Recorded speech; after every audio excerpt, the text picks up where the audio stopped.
नमस्कार, मी संदीप राणे, शहर अध्यक्ष मीरा भाईंदर.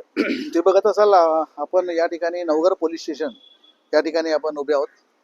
इथे उभं राहायचं कारण असं आहे की आम्हाला एक आमचे पदाधिकारी आहेत मिस्टर मनोज, तर त्यांनी आम्हाला फोन केला की असं एक प्रकरण घडलं आहे आणि घोडदेव या ठिकाणी एक स्टीलचा कारखाना आहे.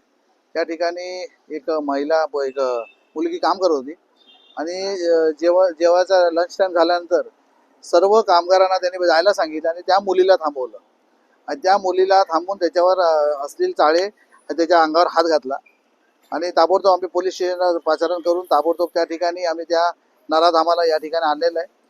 त्याचा व्यवस्थित सत्कार आम्ही केलेला आहे आणि त्याला आम्ही पोलिसांच्या ताब्यात देऊन त्याच्यावर गुन्हा दाखल करायचा आम्ही घेतलेला आहे. मला हे सांगायचं आहे पोलीस प्रशासन आणि या नगरपालिकेला की या ठिकाणी जो भरमसाठ प्रमाणे मोठ्या प्रमाणामध्ये या ठिकाणी कारखाने दिवसांदिवस कारखाने येत आहेत, त्या ठिकाणी वर्कर कोण आहेत, त्या ठिकाणी मालक कोण आहे याची नोंदणीच नाही कुठे. लक्षात घ्या, विदाऊट GSTचे कामं करतायत, कुठली नोंद नाही, नगरपालिका गुमास्ता नाही, असे अनेक तक्रारी असून सुद्धा या ठिकाणी नगरपालिकेचा आणि पोलीस प्रशासनाचा लक्ष नाही.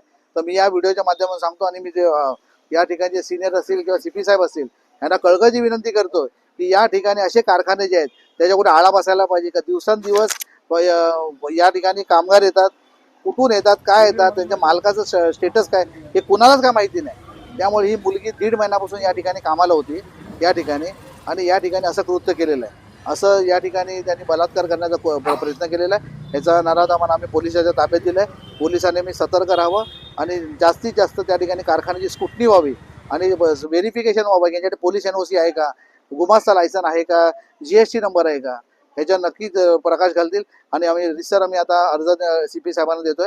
ह्याच्यावर कडक कारवाई व्हायला पाहिजे ही आमची प्रामाणिक इच्छा आहे. धन्यवाद.